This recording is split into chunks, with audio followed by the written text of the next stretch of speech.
I want to bring in Tracy Walder on this, NewsNation national security contributor, with your reaction as we wait for that update at the top of the next hour from law enforcement.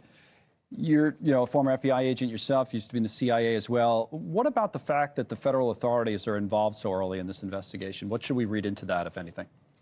Well, thank you so much for having me, Connell. Also, something folks may not know is I was actually a high school teacher as well. So I kind of have multiple perspectives on this. But, in terms of engaging the FBI, that's actually very typical and very normal, and something that, quite frankly, Uvalde didn't do, which is why communication and response was so slow there. Whereas what you see here, they engaged GBI, they engaged the FBI, and that's why response was so rapid.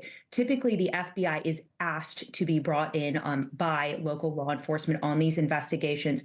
Their job, quite frankly, initially is simply to help coordinate. My guess is that's going to change, particularly, with the shooter and conducting an investigation. They're probably going to utilize them to go through digital forensics in a much faster way than they could do it. Okay, now you see the aerial shot of the scene there. The other thing, Elizabeth talked about this, you have a complex. We see this in a lot of towns where you have multiple schools in one place. On the tablet here, I want to talk a little bit for background about what we're talking about and what we're dealing with at Apalachee High School. So it's about 1,900 students enrolled there. Population in Winder, Georgia is just over 18,000 in Barrow County, which is northeast of Atlanta, just to the east of Gwinnett County. It's part of the Atlanta metro area, but kind of exurban, I suppose, if you would. 45 miles out. And if you're looking at just a map of Atlanta to drive there, it's a little over an hour's drive to get out to Winder. And, when we look at this aerial shot earlier from above, this is the one you had a moment ago, it doesn't give you quite the perspective maybe as a Google Earth picture would do. And this is one here. We have all these facilities.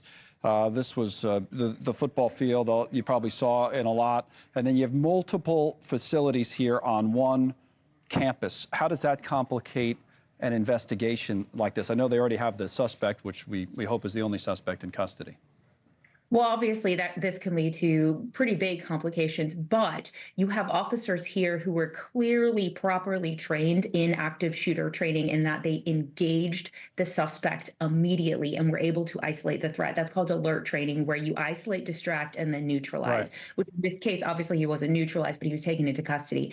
Had they not reacted that quickly, obviously, this individual could have spread to these multiple buildings within this, compound, if that's what we want to call it, an educational compound.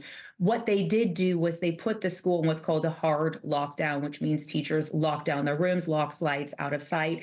And then they put the other facilities in what's called a soft lockdown, meaning they may not have been isolated in their classrooms, but they were not allowing students out, which is the proper thing to do in this situation. But quite frankly, this could have been disastrous had the shooter not been neutralized almost immediately. As bad as it was, could have been worse.